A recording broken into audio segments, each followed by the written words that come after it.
Salam sejahtera bagi saudara sekalian dimanapun berada.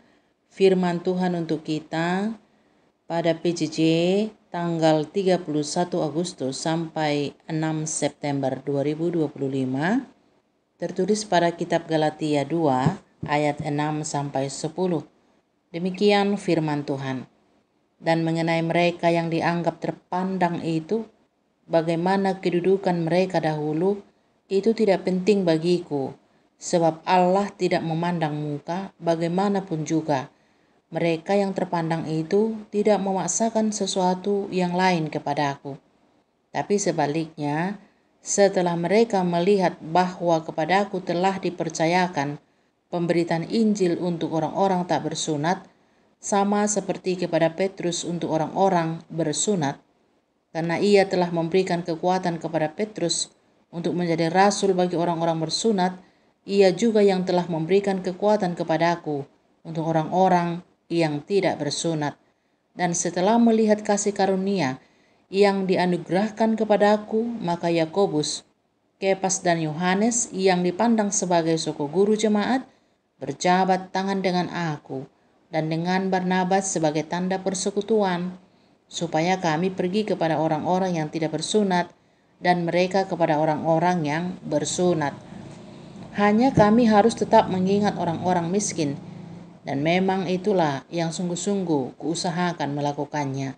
Sampai di sini firman Tuhan. Saudara-saudara yang dikasihi Tuhan Yesus Kristus, sebagai pelayan kita tidak diutus sendirian.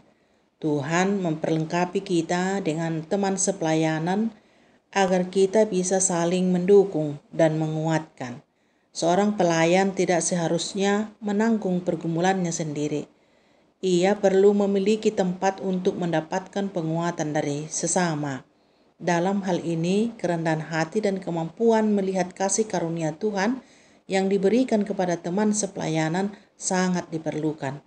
Seperti dalam nas PJJ minggu ini, di mana Rasul Paulus pergi ke Yerusalem sebagai pusat gereja mula-mula untuk bertemu dengan para rasul Kristus, yaitu Kepas ataupun Petrus, Yakobus dan Yohanes. Mereka adalah suku guru karena mereka adalah murid-murid Yesus yang secara langsung menyaksikan pelayanannya. Kunjungan ini untuk memastikan bahwa Injil yang ia beritakan kepada bangsa-bangsa bukan Yahudi selaras dengan Injil yang diterima oleh para rasul di Yerusalem.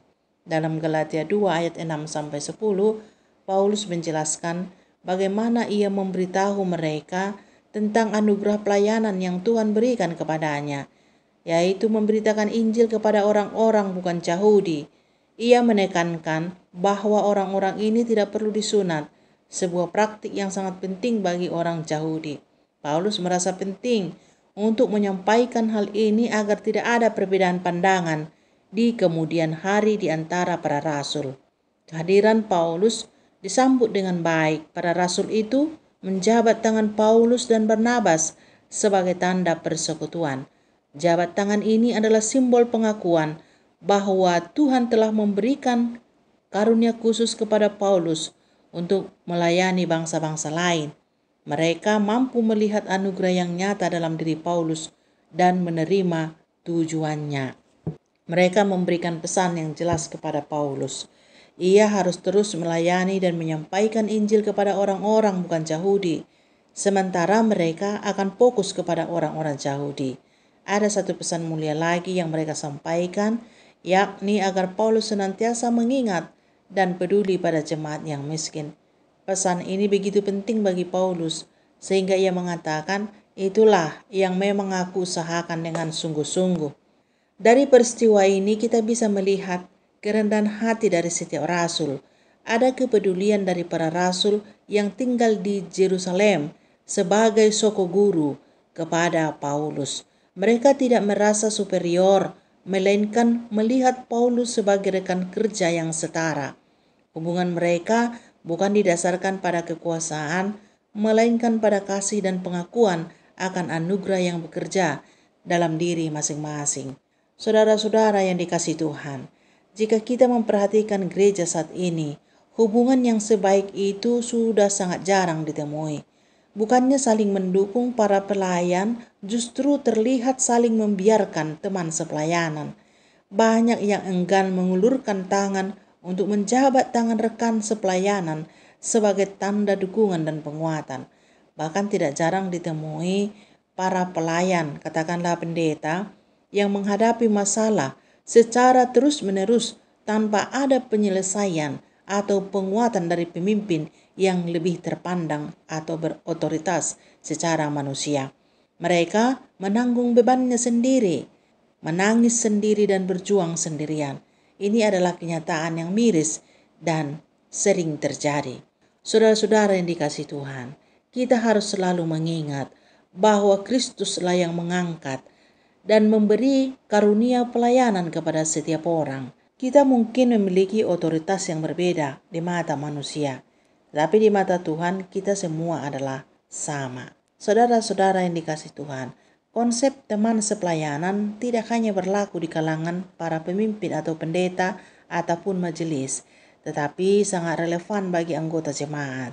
Kita semua adalah bagian dari tubuh Kristus dan setiap anggota memiliki peran penting untuk membangun gereja. Bagaimana cara jemaat menjadi teman sepelayanan bagi para pelayan? Yang pertama, tentu jemaat mendoakan para pelayan Tuhan, karena itu adalah dukungan yang paling kuat dan mendasar. Selain mendoakan, hormatilah dan hargailah para pelayan Tuhan sebagai utusan Allah yang telah mengabdikan hidup mereka. Hargai setiap pengorbanan yang mereka lakukan, baik waktu, tenaga maupun pikiran. Tunjukkan penghargaan ini dengan sikap yang baik dan ucapan yang membangun, bukan dengan kritik yang menjatuhkan atau mengata-ngatai pelayan itu ke sana kemari. Dan terlibatlah aktif dalam pelayanan. Jangan biarkan para pelayan berjuang sendirian. Jemaat dipanggil untuk menjadi rekan sekerja, bukan hanya penonton. Dan akhirnya, marilah kita selalu mengingat, Kristuslah yang mengangkat dan memberi karunia pelayanan kepada setiap orang. Apapun jabatan dan peran kita adalah satu tubuh di dalam Kristus. Amin.